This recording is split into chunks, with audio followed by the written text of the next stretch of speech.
하나님은 믿음이 약한 기드온을 선택하셔서 믿음을 강하게 키워주시고 위대한 사사로 만들어서 쓰셨습니다. 그래서 기드온은 구원 역사를 이루게 됩니다. 그러나 백성은 기드온을 높이게 됩니다. 백성이 기드온을 높일 때 기드온은 교만해져서 금을 요구하죠. 그리고 받은 그 금으로 에봇을 만들었습니다. 아마도 기드온이 하나님을 위해서, 하나님의 영광을 위해서 금 에봇을 만든 것 같습니다만은 결과적으로는 백성이 금 에봇을 우상화하는 바람에 나라에 큰 해를 끼치게 됩니다. 위대한 신앙의 지도자인 기드온이 두 가지 실수를 저지른 겁니다. 백성이 자꾸 높일 때 교만해진 것과 금을 요구했다가 그것으로 금 에봇을 만든 겁니다. 우리는 오직 믿음으로 구원 역사를 이루고 또 하나님의 은혜로 우리가 큰 역사를 이루어도 절대로 교만해지지 말고 항상 겸손을 지켜야 됩니다.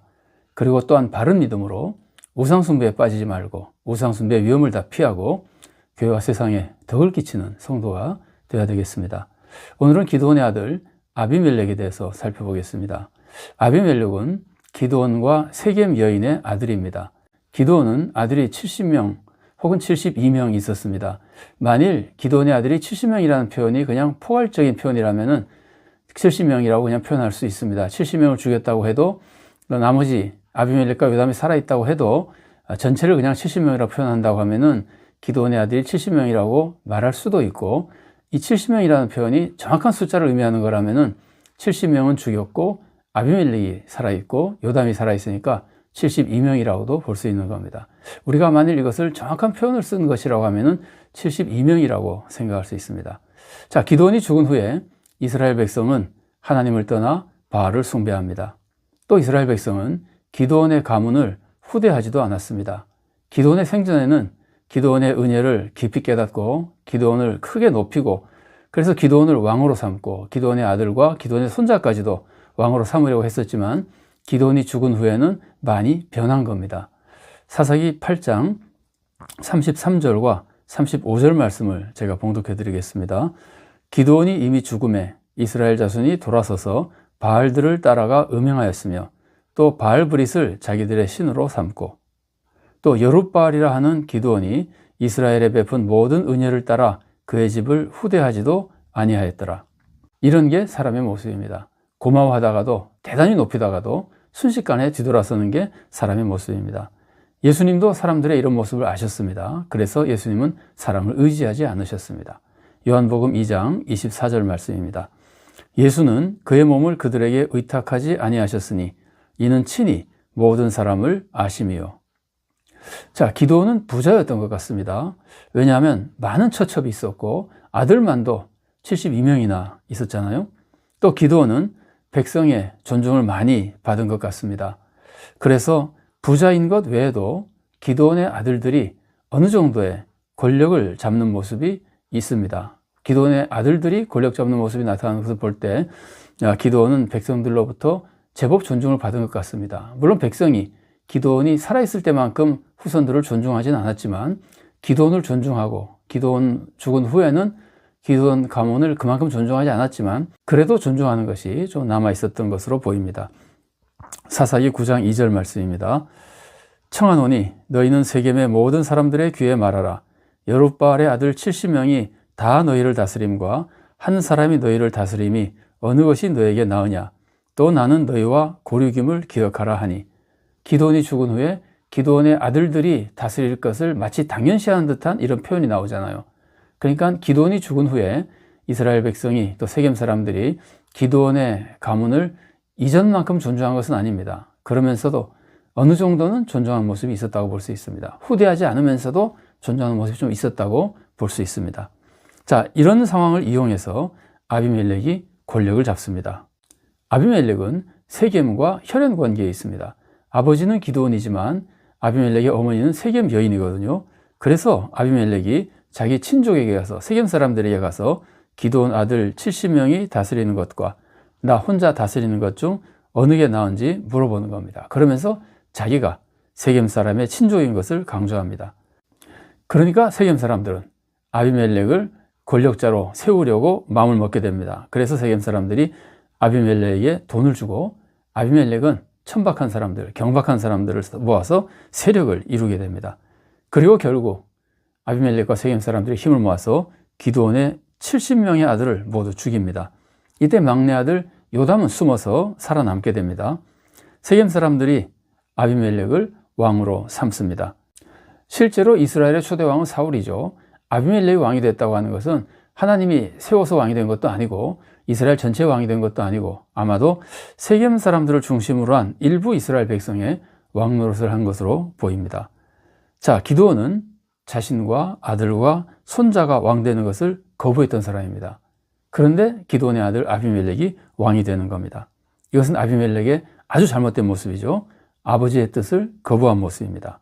그리고 백성이 아버지를 높이고 아버지의 후손을 좀 높이고 존중하는 것을 이용해 먹은 사람입니다.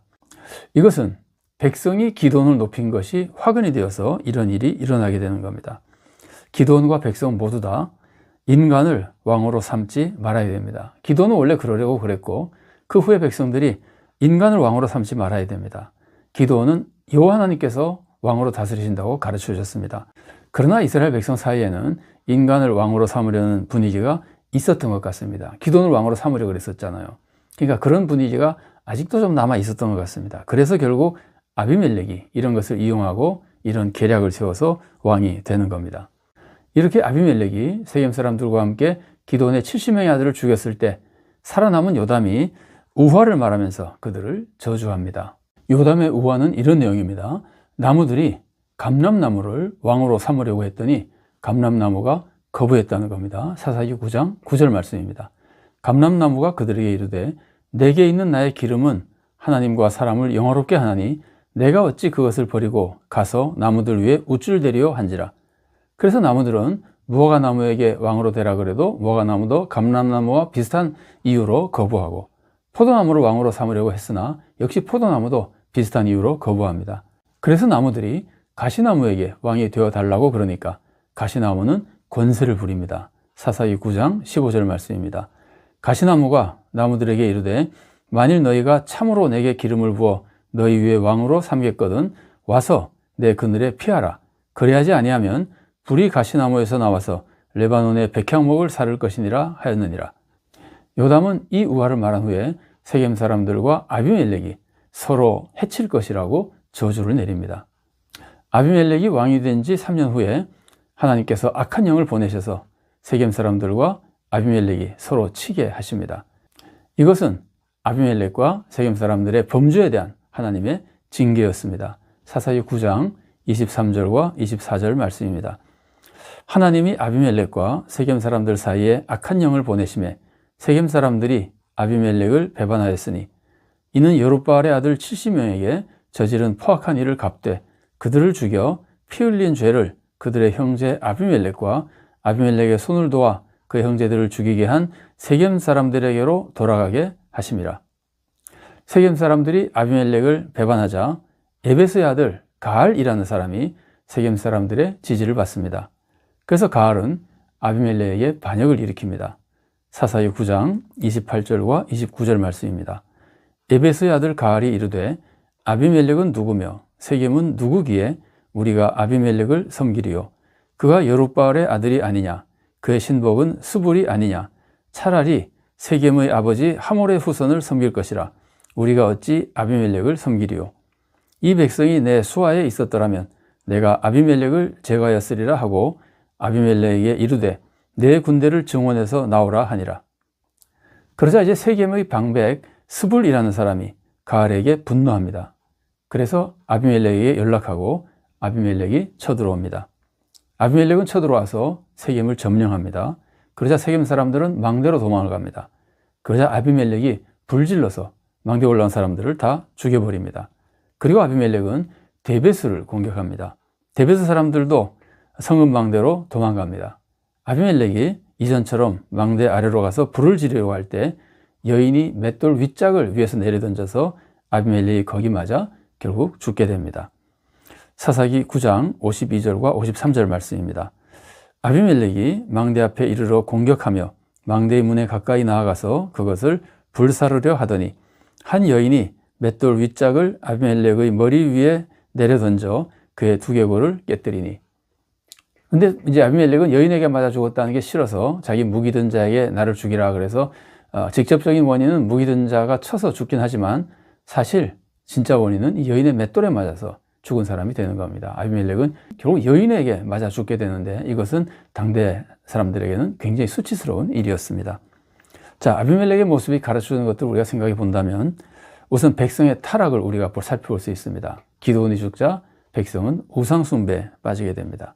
그리고 기드온의 집안을 무시합니다. 나중에 기드온의 아들들을 다 죽이잖아요.